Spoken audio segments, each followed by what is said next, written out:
Hello, my name is Nicolas Hodac. I'm the Director General of UNESDA, Soft Drinks Europe. Today I'm going to talk to you about how the European soft drinks sector is creating a healthier drink environment for European consumers. First, I will start with a very short introduction to who we are. UNESDA is the European association representing the European soft drinks industry. It's easier to explain who we do not represent so that you understand what type of drinks fall within our remit. So we do not represent bottled water, juices, milk, and hot beverages. All other drinks, non-alcoholic, are regarded as soft drinks and fall within the remit of UNESDA.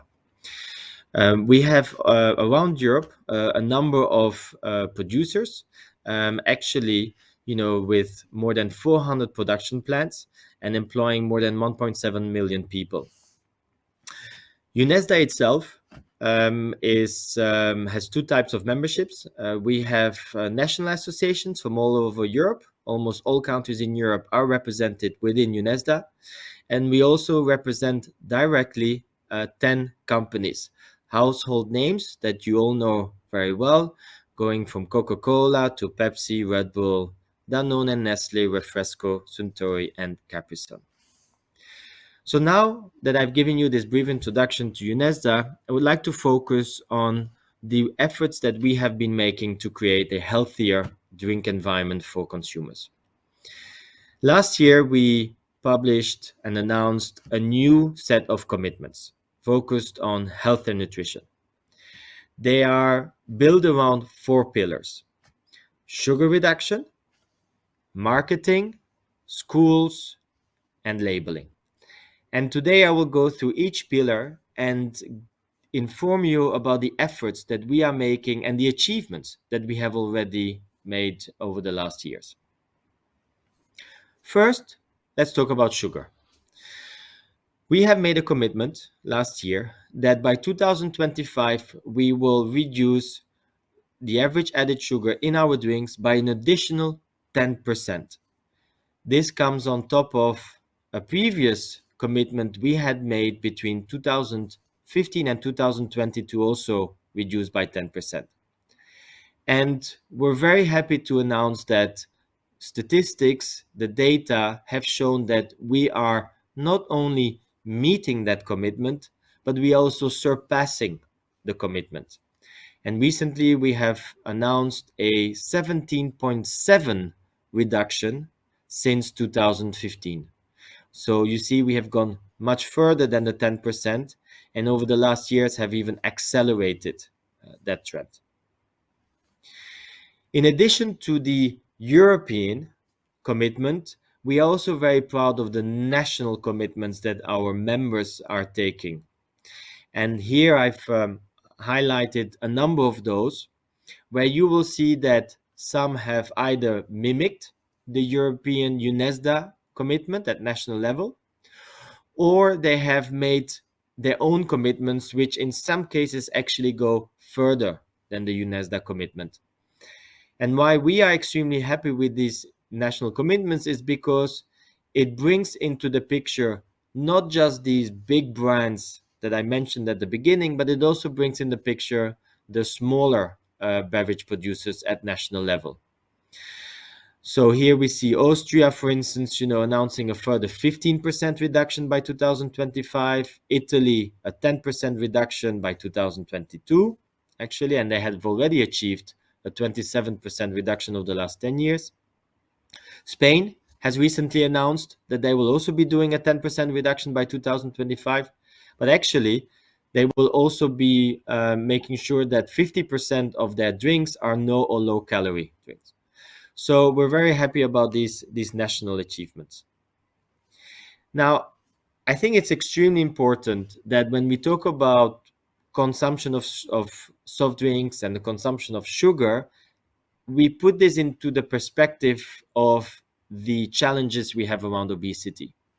Very often, the soft drinks industry is pointed as being a major cause of overweight and obesity.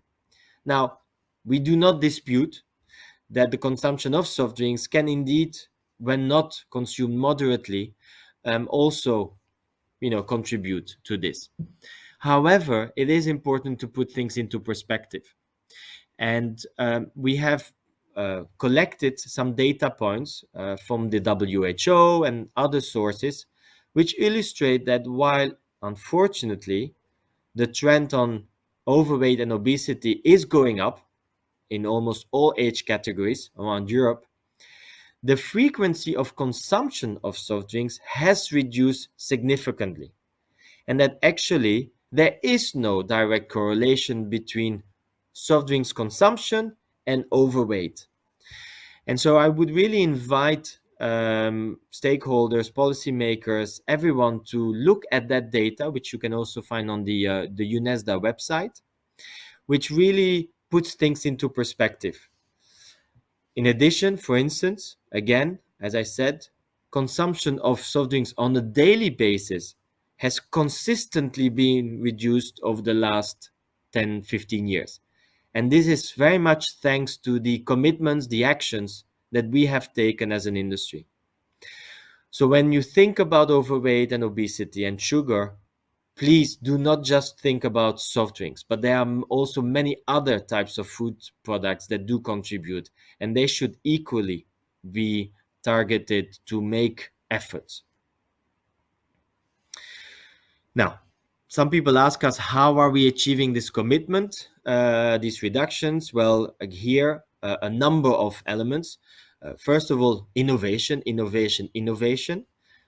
are doing a lot around reformulation and reducing the amount of sugar, either just reducing the amount of sugar or replacing sugar with sweeteners.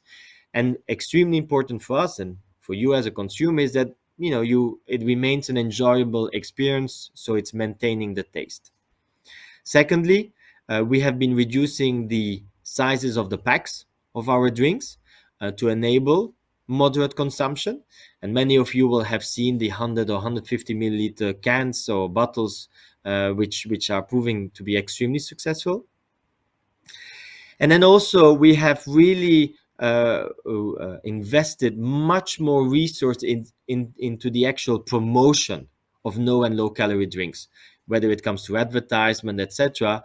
Instead of advertising the sugar drinks, we have been really orientating ourselves to the no and low calorie drinks.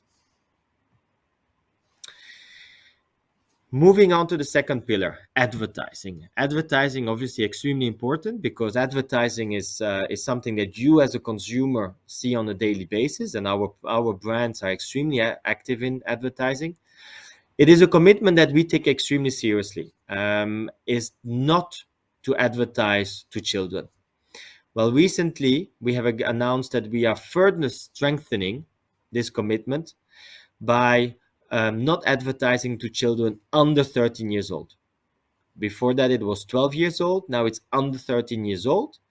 And we have also lowered the threshold, the audience threshold, from 35% to 30%, meaning that we will be capturing much more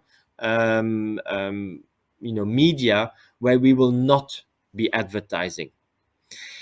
So we'll be reducing the exposure children to our advertising. And when I talk about advertising, it's any advertising of soft drinks. Okay, it's any advertising of soft drinks, and this is done in TV, in all media outlets, newspaper, IT, in social media, influencers, etc. So we have really a very broad scope of channels where we will not be advertising.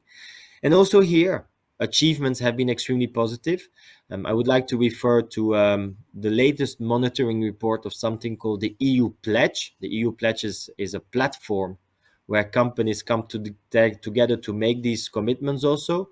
And they have recently published some results, which show that, as you can see on the screen, above of 96% of compliance in different channels. So really, our efforts are paying off.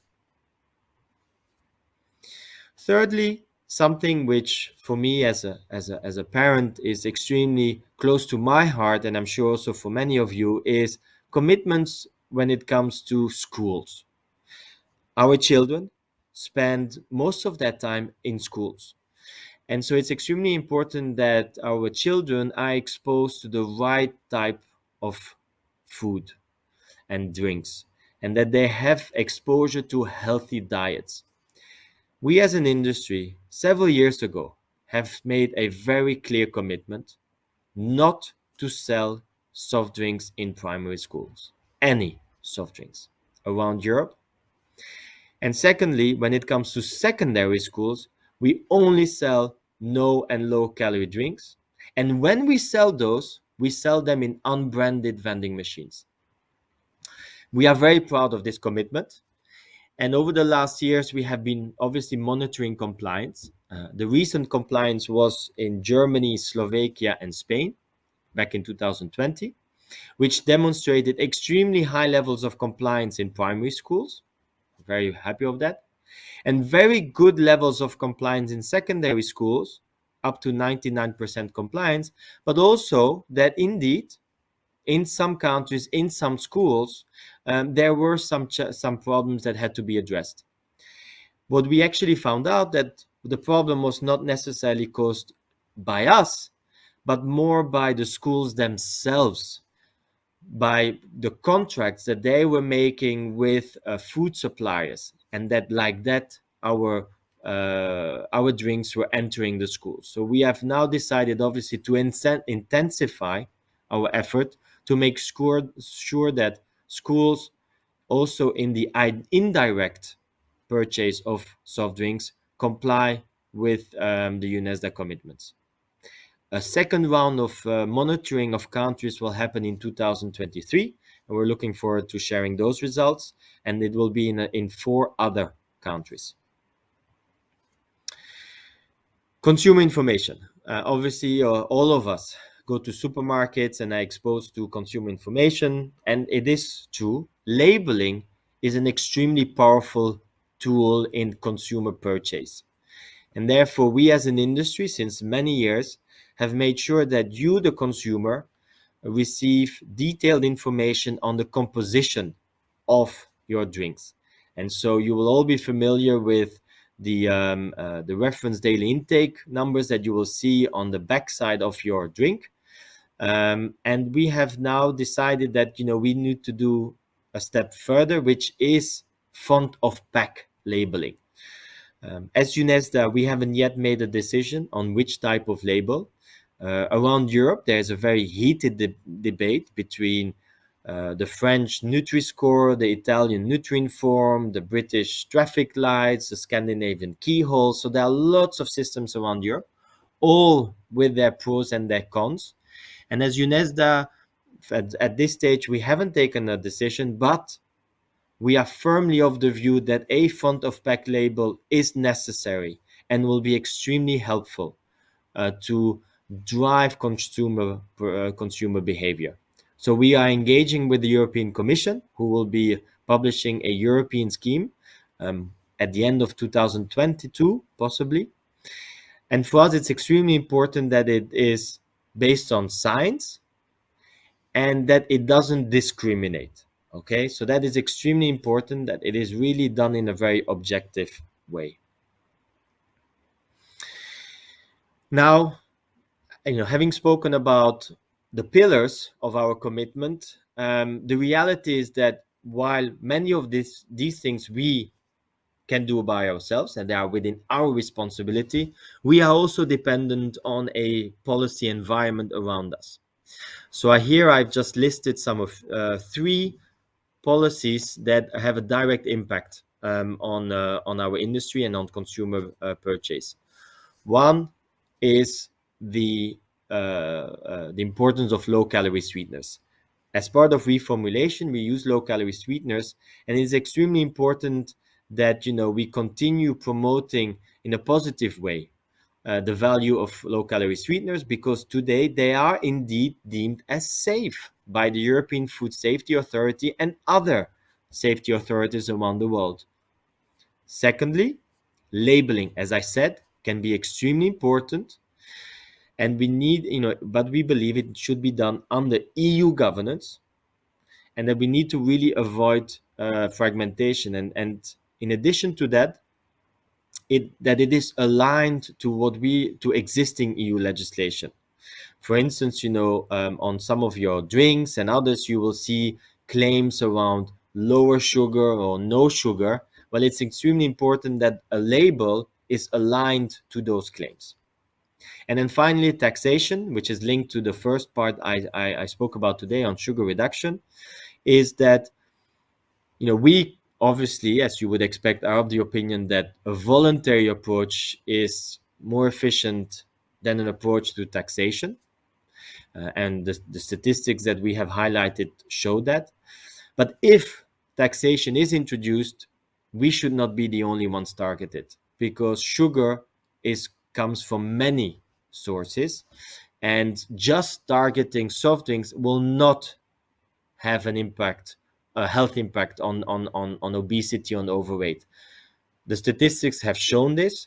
If you want to have a meaningful impact, it needs to be a much broader tax. So now we've come to the end of my presentation, and I would like to thank you very much for this opportunity. I hope you found it interesting to learn about the efforts, the actions that our industry is taking. And if you have any questions, please do not hesitate to either contact me directly at the email address you will see on this slide, or to visit the UNESDA website. Thank you very much.